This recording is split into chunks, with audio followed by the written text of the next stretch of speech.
Hello students, कैसे हैं आप सब। उम्मीद करता हूं आप सब बहुत अच्छे से होंगे। तो जैसा कि आप जानते हैं इस समय इंडस्ट्रियल ट्रेनिंग चल रही है सेकेंड ईयर के स्टूडेंट्स की, यानी कि जो फोर्थ सेमेस्टर को पास कर चुके हैं और फिफ्थ सेमेस्टर में जिनका एडमिशन हो चुका है या एडमिशन वो लेने जा रहे हैं। तो छात्र छात्राओं के मन में अभी भी बहुत सारे ऐसे छात्र छात्राएं हैं जो कहीं भी इंडस्ट्रियल ट्रेनिंग के लिए नहीं जा पाए हैं, ना ऑनलाइन ना ऑफलाइन। तो अभी भी मुझे मैसेज करके या किसी और प्रकार से पूछते रहते हैं कि सर कुछ बताइए कहाँ पर हम ट्रेनिंग करें। तो उनके मन में बहुत सारी जिज्ञासाएं हैं छात्र छात्राओं के मन में। तो उन जिज्ञासाओं को मैंने प्रश्न के रूप में दिया है। जैसे बहुत सारे छात्र छात्राएं ये पूछ रहे हैं, पहला जो प्रश्न है कि संस्था जो इंडस्ट्रियल ट्रेनिंग के लिए लेटर दिया जाता है तो वो नहीं दे रहे हैं स्टूडेंट्स को। उसकी इंस्टीट्यूट्स की भी प्रॉब्लम अपनी जगह ठीक है। उनका मानना है कि जैसे बीटी यूपी ने जो एकेडमिक कैलेंडर जारी कर दिया उसमें दिखा दिया कि 27 सितंबर से क्लासेस स्टार्ट हो गई। अब संस्थाएं पसोपेश में है कि अब करें तो क्या करें। यदि हम लेटर जारी कर देते हैं तो स्टूडेंट्स का जो एकेडमिक कैलेंडर है वो प्रभावित हो जाएगा। कई जगह बच्चों को इंडस्ट्रियल ट्रेनिंग लेटर दिया जा रहा है और उनके आदेश में जो अलग से एक संस्था की तरफ से आदेश किया जा रहा है उसमें ये कि इंडस्ट्रियल ट्रेनिंग बच्चे करके आएँ, उस दौरान इनकी जो क्लासेस नहीं चल पाएंगी तो उनको एक्स्ट्रा क्लासेस लेकर के उनके सिलेबस को पूर्ण कराया जाएगा। तो इसको जस्टिफाई करते हुए वो इंडस्ट्रियल ट्रेनिंग के लेटर छात्र छात्राओं को दे रहे हैं। तो बहुत सारे जो बच्चे पूछ रहे हैं कि सर संस्था वाले नहीं दे रहे हैं, तो मैं आपको बता दूं कि यदि संस्था वाले लेटर नहीं दे रहे हैं इंडस्ट्रियल ट्रेनिंग का तो उसमें आपको परेशान होने की ज़रूरत नहीं है। जो भी इंडस्ट्री, अब मैं आपको बताऊंगा व्यवहारिक दृष्टिकोण से जहां पर आप ट्रेनिंग कर सकते हैं, तो वहां ऐसी कोई आवश्यकता आपको नहीं पड़ेगी और कोई उसमें ज़रूरत नहीं है।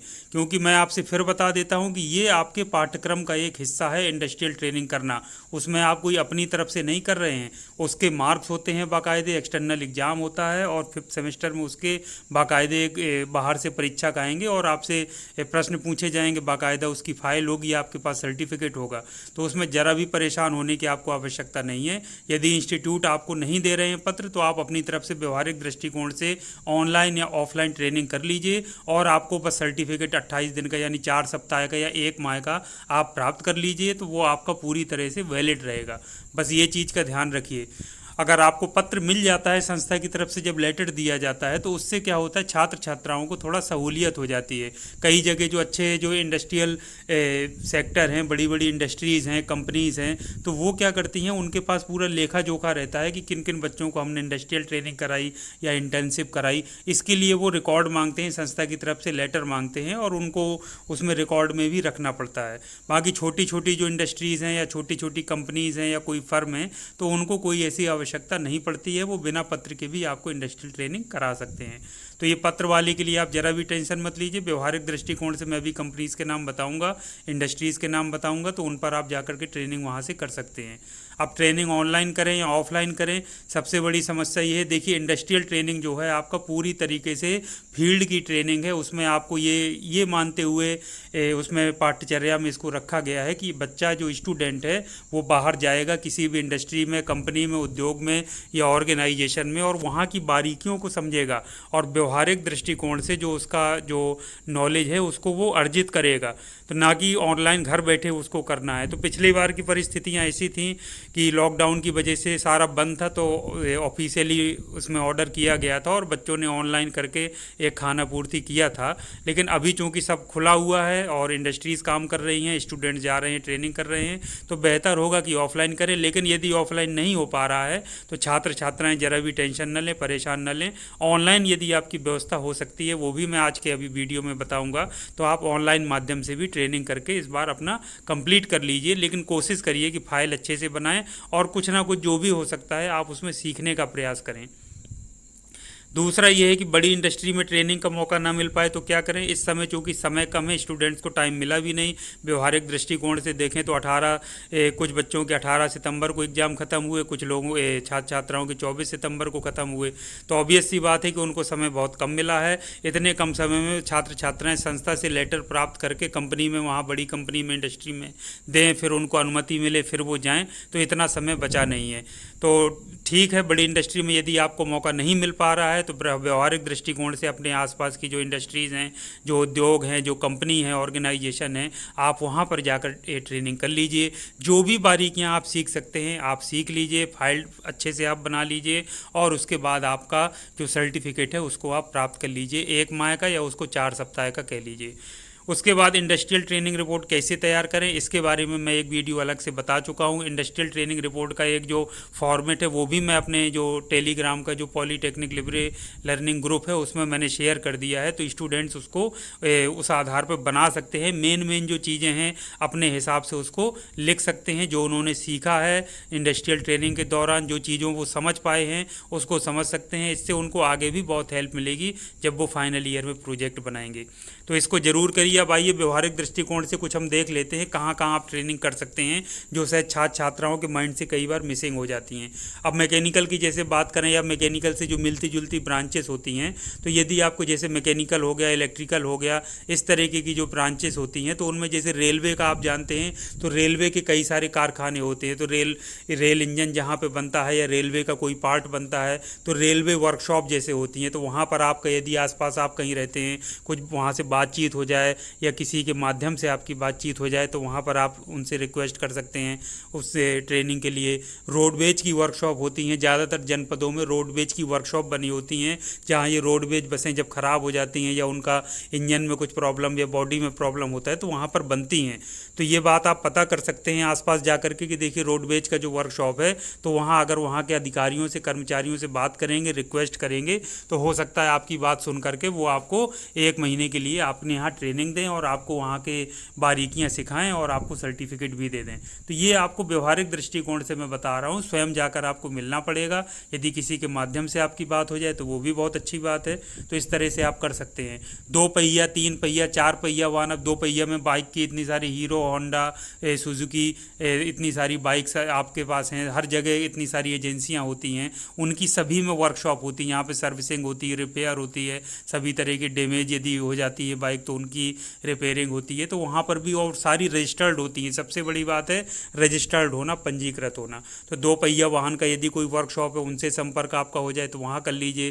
3 व्हीलर्स वाले जो होते हैं उनके भी वर्कशॉप होती है, उसमें भी इंजन खोला जाता है। 2 स्ट्रोक इंजन है कि 4 स्ट्रोक इंजन है, कैसे इंजन बनता है, क्या उसमें असेंबली होती है। तो बहुत सारी चीज़ें आप सीख सकते हैं। 4 व्हीलर में इसी तरीके से 4 व्हीलर में आप कोई भी बड़ी महिंद्रा की आप ले लीजिए, मारुति की ले लीजिए, और भी कई सारी कार्स आती हैं कंपनीज़ की। इसके अलावा ट्रक के, बसों के, अगर एजेंसी जहाँ भी आप रहते हैं आसपास जो भी एजेंसी हो वहाँ की वर्कशॉप में यदि ट्रेनिंग करने का मौका मिले तो आप वहाँ पर भी कर सकते हैं और कुछ ना कुछ आप उसमें सीख सकते हैं। और वो सारे रजिस्टर्ड होते हैं, चूँकि बड़ी कंपनियों के सारे वर्कशॉप होते हैं, उनसे मान्यता प्राप्त होते हैं। तो आप वहाँ करेंगे और वहाँ का सर्टिफिकेट प्राप्त करेंगे तो उसमें आपको कोई भी परेशानी, दिक्कत नहीं होगी। और आप अपने हिसाब से जो आप अच्छे से अच्छी रिपोर्ट अपनी बना सके, उसमें अच्छे से अच्छा दिखा सकें कि हमने देखिए ये सीखा, ये बनाया, ये किया, तो आपके लिए बहुत अच्छा रहेगा। अन्य वाहन भी बहुत सारे मैंने जो बताया, ट्रकों, बसों और भी डिफरेंट टाइप्स के जो वाहन आते हैं। आप ई रिक्शा की एजेंसी में जहाँ पर अगर रिपेयरिंग का काम होता हो वहाँ भी बैटरी से संबंधित क्या उनकी असेंबली है वहाँ पर भी आप जा सकते हैं, बस रजिस्टर्ड होना चाहिए। तो उनकी वर्कशॉप में आप ट्रेनिंग कर सकते हैं। इसके अलावा जैसे इलेक्ट्रिकल हो गया, इलेक्ट्रॉनिक्स हो गया, मैकेनिकल और अन्य कुछ ब्रांचेस होती हैं। तो जैसे सोलर पावर जो होता है ऐसा कॉमन ब्रांच है, तो इसमें कोई भी स्टूडेंट यहाँ ट्रेनिंग कर सकता है। तो यदि सोलर पावर प्लांट कहीं आपके आसपास है, प्लांट लगा हुआ है, तो वहाँ पर जा कर के आप अपनी बारीकियाँ सीख सकते हैं। मैकेनिकल वाले का अपना अलग एस्पेक्ट होगा, इलेक्ट्रिकल वाले का अपना अलग होगा, और उसमें जो आपका इलेक्ट्रॉनिक्स वाले हैं, इसके अलावा और भी जो ब्रांच है उसमें CSIT वाले भी कुछ ना कुछ अपना जा कर के कंट्रीब्यूशन दे सकते हैं, या उसमें देख करके वहाँ की पूरी प्लांट को कि CSIT का क्या रोल हो सकता है उसको इम्प्लीमेंट कराने के लिए अपनी प्रोजेक्ट रिपोर्ट बना सकते हैं। तो सोलर पावर प्लांट ऐसी जगह है जहाँ पर कि कोई भी ब्रांच का छात्र छात्रा जा कर के ट्रेनिंग कर सकता है। यदि आपकी बात हो जाती है, सर्टिफिकेट देने के लिए वो तैयार हो जाते हैं, तो आप वहाँ पर ट्रेनिंग करिए, पूरी बारीकियों को समझिए। इलेक्ट्रॉनिक्स के वो इलेक्ट्रिकल की जो बारीकियाँ होती हैं विद्युत से संबंधित, उन बारीकियों को सीखिए, समझिए। और ये कॉमन सब्जेक्ट है, इंटरडिसिप्लिनरी सब्जेक्ट है, तो आप इसमें कोई भी ट्रेनिंग इसमें स्टूडेंट कर सकता है। इसके अलावा आप जानते हैं कि जैसे ट्रांसफार्मर ख़राब हो जाता है, उदाहरण के लिए बरगढ़ एक छोटी जगह है, ग्रामीण एरिया है, तो यहाँ जैसे ट्रांसफार्मर कभी ख़राब हो जाता है तो ट्रांसफार्मर कहाँ से आता है, करवी से, मुख्यालय से, यानी वहाँ ट्रांसफार्मर की एक बहुत बड़ी वर्कशॉप है।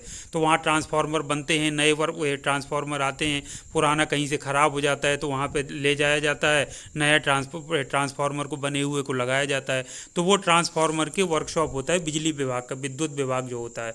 तो प्रत्येक जनपद में है, सभी जगह होता है। यदि आपका आसपास आप उसको ढूंढ सकें, बातचीत कर सकें उनसे, तो वहाँ पर इलेक्ट्रिकल के स्टूडेंट्स, मैकेनिकल के स्टूडेंट्स और वो इस तरीके के जो मिलते जुलती ब्रांच के छात्र छात्राएँ हैं, इलेक्ट्रॉनिक्स वाले भी जानकारी कर सकते हैं। तो वहाँ पर आप ट्रेनिंग कर सकते हैं यदि उनसे बात हो जाती है। बहुत आसान है और सीखने को भी वहाँ बहुत कुछ है। ट्रांसफार्मर की प्रैक्टिकली आप बारीकियों को सीख सकते हैं, समझ सकते हैं। आप वहाँ कैसे बन रहा है ट्रांसफार्मर, सारा पूरा अंदर का दिखाएंगे, ट्रांसफार्मर ऑयल के बारे में, उसके कंपोनेंट्स के बारे में, तो बहुत कुछ आप सीख सकते हैं। इसके अलावा प्रैक्टिकली हमारी नज़र कई बार या माइंड हमारा उधर नहीं जाता है। जैसे उदाहरण के लिए मैं फतेहपुर में जब मैं रहा गवर्नमेंट पॉलीटेक्निक फतेहपुर में, तो उसके फतेहपुर से 12 किलोमीटर दूर एक इंडस्ट्रियल एरिया है जो मलबा के नाम से जाना जाता है। तो मलबा में क्या है कि बहुत सारी इंडस्ट्रीज़ हैं वहाँ पर और उद्योग लगे हुए, इंडस्ट्रियल एरिया के रूप में वो चिन्हित है मलवा। तो मलवा में क्या होता है कि जैसे कपड़े की फैक्ट्री है, कपड़ा उद्योग है, तो उस कपड़े की फैक्ट्री में जैसे कोई मान लीजिए टेक्सटाइल का स्टूडेंट है, मशीनें लगी हैं तो मैकेनिकल का स्टूडेंट भी जा सकता है, इलेक्ट्रिकल वालों की बात हो जाए तो इलेक्ट्रिकल का जा सकता है। तो इस तरीके से जो कपड़ा मिल है, जहाँ कपड़ा बनता है, काम होता है, हम खुद मैं वहाँ पर जा चुका हूँ, कपड़ा ख़रीदने के उससे गया था, तो बहुत अच्छा, काफ़ी बड़ा प्लांट है और बहुत बड़े लेवल पे केमिकल के स्टूडेंट्स वहाँ पर जा सकते हैं, ट्रेनिंग कर सकते हैं। तो इस तरीके से आप जाएँ, यदि पता करें तो आपके आसपास बहुत सारी इंडस्ट्रीज़ मिल सकती हैं। चमड़ा उद्योग है, चमड़े की ट्रेनरीज बहुत सारी होती हैं। ट्रेनरी यदि कानपुर के पास जैसे आप जानते हैं, उन्नाव के आसपास बहुत सारी हैं, आप वहाँ चले जाइए। पेंट उद्योग है, जहाँ पेंट बनता हो, ग्लास का जहाँ फैक्ट्री हो, सिलिका फैक्ट्री हो, वहाँ पर जा करके जो संबंधित ब्रांच के छात्र छात्राएँ हैं वहाँ पर ट्रेनिंग कर सकते हैं। आपके आसपास कोई ना कोई इंडस्ट्री, कोई ना कोई उद्योग काम अवश्य कर रहा है, ये चीज़ आप जान लीजिए। बस आपको ढूंढने की, अपना माइंड वहाँ पर लगाने की आवश्यकता है। जैसे जो बहुत सारे छात्र, ये सीएस के हो गया, आईटी के छात्र हो गए, तो उनके लिए जनरली क्या है, प्रोग्रामिंग वगैरह या सॉफ्ट स्किल्स वो इस तरीके की सीखते हैं, या सॉफ्टवेयर से संबंधित स्किल्स सीखते हैं। तो कोई सॉफ्टवेयर कंपनी, यदि बड़ी कंपनी है जैसे HCL हो गया आपका, विप्रो हो गया, एक्सेंचर हो गया, कोई जैसे बड़े शहरों में जो रहते हैं स्टूडेंट्स, जैसे कानपुर हो गया, लखनऊ हो गया, गाजियाबाद हो गया, या उसके आसपास जो स्टूडेंट्स रहते हैं, तो वहाँ पर आप जा सकते हैं। कोई ना कोई कंपनी की यदि ब्रांच है जो सॉफ्टवेयर डेवलपमेंट का काम करती है, एंटीवायरस का या इस तरीके के वेब डिज़ाइन का काम करती है, तो वहाँ पर भी आप वहाँ बारीकियों को सीख सकते हैं। यदि उनसे आपकी बात हो जाए तो बात कर लीजिए सर्टिफिकेट की, 1 मंथ का आपको सर्टिफिकेट ट्रेनिंग का दे दें और आपको बारीकियाँ भी सिखा दें, तो आपके लिए बहुत अच्छा रहेगा, इलेक्ट्रॉनिक्स वाले स्टूडेंट्स। और इसके अलावा जो सॉफ्टवेयर CSIT वाले बहुत परेशान हैं कि हम कहाँ करें, तो ये आपके लिए बहुत अच्छी जगह हो सकती हैं। और मैं आपको बता दूं, छोटी जगहों में तो ये सॉफ्टवेयर कंपनियां नहीं मिलेंगी, लेकिन बड़ी जगह में मिलेंगी। तो बड़ी जगह के जो स्टूडेंट्स हैं या उनके आसपास जो रहने वाले स्टूडेंट्स हैं, वो जा कर के ट्रेनिंग वहाँ पर कर सकते हैं। इसके अलावा बहुत छोटी छोटी जगहों में, जैसे मैं हमीरपुर की बात करूँ, एक छोटा सा ज़िला है, वहाँ पर जैसे राजकीय पॉलीटेक्निक हमीरपुर है, वहाँ पर बना है। तो एक छोटी सी जगह है सुमेरपुर में पॉलीटेक्निक है। तो उसके आसपास मुझे अच्छे से पता है, क्योंकि मैं उसी एरिया का रहने वाला हूँ। तो वहाँ पर साबुन की फैक्ट्री है, वहाँ इस्पात फैक्ट्री है। ये कानपुर हमीरपुर के पास में रिमझिम इस्पात फैक्ट्री है, वहाँ इस्पात बनता है। तो इस तरीके की कंपनी आप सोचिए, चीनी मिले हैं जो आपके इस तरफ पश्चिम के जो छात्र छात्रा हैं, पूरब के साइड जिनके यहाँ चीनी मिलें बहुत होती हैं, गन्ना पेराई का काम होता है, वहाँ पर आप ढूंढिए अपने आसपास। तो कोई ना कोई, मान लीजिए बुंदेलखंड में जो छोटी सी जगह मैंने आपको बताया, वहाँ पर भी साबुन फैक्ट्री है, वहाँ केमिकल के स्टूडेंट्स जा सकते हैं, ट्रेनिंग कर सकते हैं। मिलती जुलती जो मशीनें हैं, मैकेनिकल के स्टूडेंट भी कर सकते हैं। और जो इलेक्ट्रिकल की वहाँ बात करें कि वहाँ पे किस तरीके से इलेक्ट्रिकल फिटिंग होती है, कौन कौन से इलेक्ट्रिकल इक्विपमेंट्स काम करते हैं, तो वो भी उनका एस्पेक्ट थोड़ा चेंज हो जाएगा, वो भी जा सकते हैं। तो इस तरीके से बहुत सारे छात्र छात्राएँ इस्पात फैक्ट्री में, साबुन फैक्ट्री में, चीनी मिलों में जा करके ट्रेनिंग कर सकते हैं और बहुत सारी चीज़ों को सीख सकते हैं। इसके अलावा आसपास आपके कोई खाद्य पदार्थ बनाने वाली, या एक वो खाद आती है, जो खाद आपने सुना होगा जो डाली जाती है उसमें खेतों में, वो खाद वाले, रसायन वाले बहुत सारे जो केमिकल्स बनते हैं, जो सीमेंट उद्योग हो गया, सीमेंट की फैक्ट्रियाँ यदि आसपास हों, कोई पावर प्लांट आपके आसपास हो तो आप वहाँ पर भी जा सकते हैं।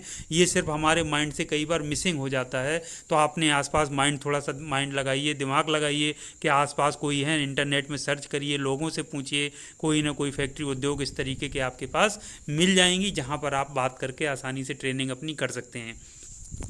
इसके अलावा बहुत सारे छोटे छोटे उपकरण बनाने वाली भी बहुत सारी कंपनियां होती हैं, तो अपने आस जिस ज़िले में आप रह रहे हैं वहाँ पर आइडेंटिफाई करने का प्रयास करिए, चिन्हित करने का प्रयास करिए कि वहाँ पे उद्योग यानी कि वो जो इंडस्ट्रियल एरिया है वो किसको चिन्हित किया गया है।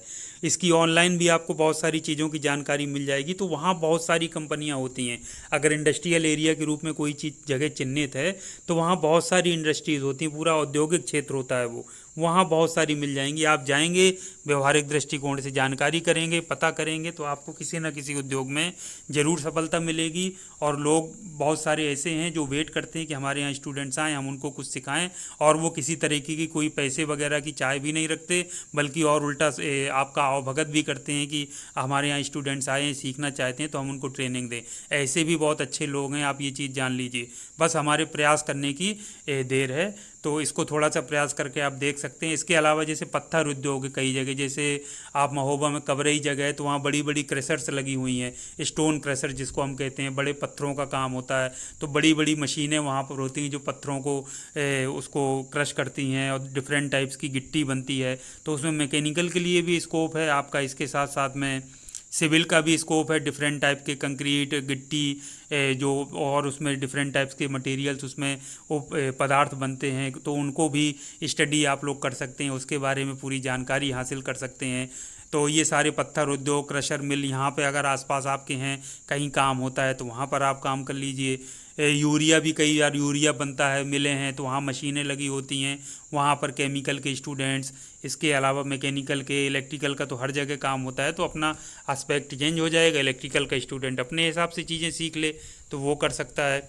इसके अलावा आप जान लीजिए, अब कुछ भी ना नज़र आए आपको तो हर जगह बड़े बड़े कॉन्ट्रैक्टर होते हैं, पंजीकृत बड़ी फर्में होती हैं।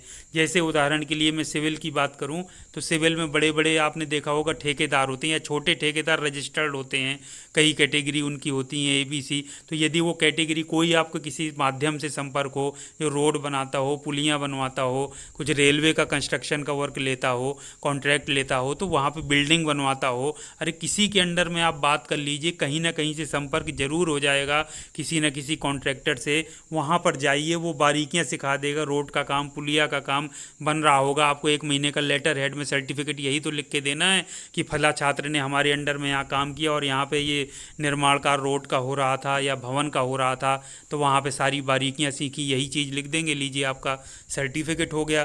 तो ये तो हर जगह है, सिर्फ हमारे ढूंढने की कमी है। यदि आपको नहीं मिल पाता है तो मान के चलिए कि आपने ठीक से प्रयास नहीं किया। बहुत सारे ठेकेदार हैं, आपको मिल जाएंगे, सर्टिफिकेट लेटर हेड में दे देंगे, और वो पंजीकृत होते हैं, तो उसमें आपको कोई प्रॉब्लम नहीं होगी, और वो सिखा भी देंगे, बारीकियां भी पूरी सिखाएंगे, सब चीज़ सिखाएंगे कि कैसे ठेका हम लोग लेते हैं, टेंडर कैसे होता है, फिर क्या क्या मटेरियल हम यूज करते हैं, कंक्रीट की सड़क कैसे बनती है, ये तारकोल वाली, ये डामर वाली कैसे बनती है, सारी चीज़, पुलिया कैसे बनती है, क्या मटेरियल यूज किया जाता है, बहुत सारी बारीकियां आप सीख सकते हैं सिविल के स्टूडेंट्स। इसके अलावा बहुत सारी कंपनीज़ होती हैं जिसमें सभी इसके लिए स्कोप होता है, उनके पास मशीनें होती हैं। जैसे आप चले जाइए, जो नेशनल हाईवे होते हैं, national highway authority of India होती है, इनके पास बड़ी बड़ी मशीनें होती हैं। मैकेनिकल के स्टूडेंट्स जाएं, वहाँ सीख सकते हैं, सिविल के तो जा ही सकते हैं, सीख सकते हैं। आप वहाँ पर जाइए, कुछ सीखिए, तो कहीं ना कहीं आप बात करेंगे तो आपको मौका ज़रूर मिलेगा, ये बात 100% मान लीजिए।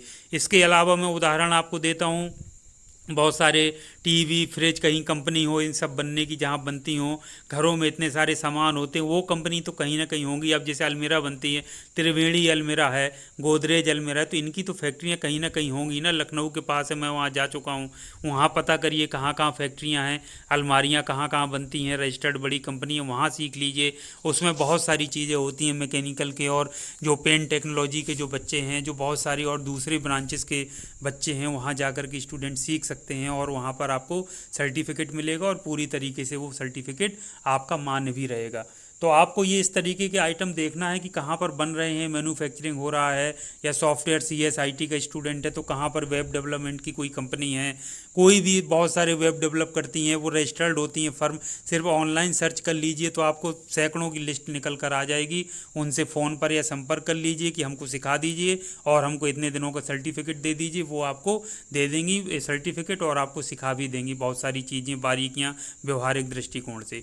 तो ये दोनों आपके काम हो जाएंगे। तो आपका जो सबसे बड़ा काम है, अपने आसपास के इंडस्ट्रियल क्षेत्र को आपको चिन्हित करना है।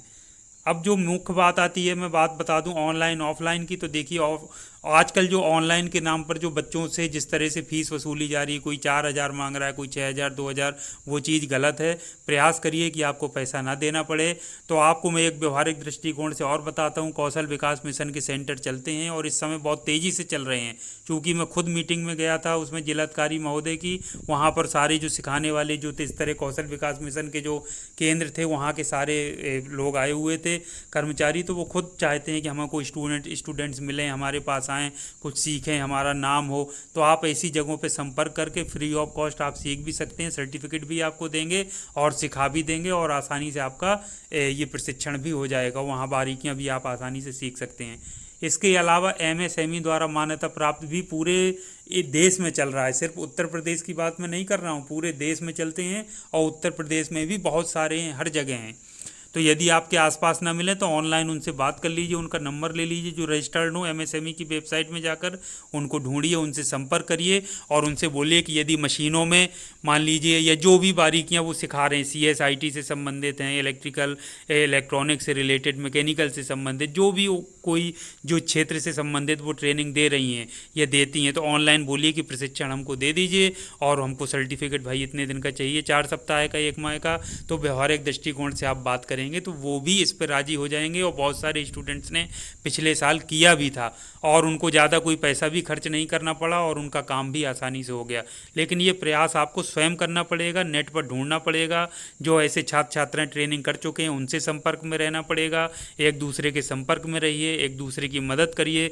यदि एक स्टूडेंट को कहीं जगह का पता चलता है तो 2 4 10 स्टूडेंट्स की वो हेल्प करें, तो इस तरीके से सारे स्टूडेंट्स का ट्रेनिंग बहुत अच्छे से हो जाएगा और व्यवहारिक दृष्टिकोण से जो वो सीख सकते हैं वो भी वो सीख पाएंगे। मैं जानता हूं और आप भी जानते हैं कि विषम परिस्थिति, ये समय बहुत कम मिला है और व्यवहारिकता के दृष्टिकोण से देखें तो बहुत काफ़ी सारी चीज़ें हैं जो पॉसिबल नहीं हो पा रही हैं। जिस तरह से एग्ज़ाम अभी ख़त्म हुए, तुरंत आपका सेमेस्टर भी शुरू होना है, क्योंकि उधर वो लेट ना होने पाए उसकी भी आवश्यकता है, लेकिन ये भी ज़रूरी है कि ट्रेनिंग भी किया जाए। तो कहीं ना कहीं मैनेज करके थोड़ा सा माइंड आप लगाएंगे, यही आपके अंदर कौशल विकसित करना है कि इन विषम परिस्थितियां जब हमारे सामने हो तो कैसे दिमाग लगा करके हम ट्रेनिंग भी कर लें, ऑनलाइन माध्यम से या ऑफलाइन माध्यम से सीख भी लें और हमारी पढ़ाई भी उससे प्रभावित ना हो, बाधित ना हो। तो यही कहीं ना कहीं जीवन में हमारे अंदर इस तरीके के कौशल भी व्यवहारिक दृष्टिकोण से विकसित करती हैं। तो ये जो व्यवहारिक बातें मैंने आज आपको बताई हैं, उम्मीद करता हूं कि किसी न किसी रूप में आपको हेल्प करेंगी। अगर आप ट्रेनिंग कर रहे हैं तो आप अपने किसी साथी स्टूडेंट्स को ये सब चीज़ें बताइए, उनको जानकारी दीजिए, कुछ ना कुछ रास्ता ज़रूर आपको निकलेगा। फिर भी यदि आपको कोई दिक्कत आ रही हो तो कमेंट्स बॉक्स में कमेंट्स करके मुझसे ज़रूर पूछिएगा, तो मैं आपको उसका जो भी मैं बेस्ट पॉसिबल सॉल्यूशन हो सकता है वो मैं आपको ज़रूर बताऊंगा। तो कोशिश करिए कि बहुत अच्छी जगह से करें, ना अच्छी जगह से हो पाए तो छोटी जगह, मीडियम जगह कोई हो, बस पंजीकृत होना चाहिए, रजिस्टर्ड होना चाहिए। और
तो उसमें सीखने के लिए कुछ ना कुछ आपके लिए स्कोप रहना चाहिए।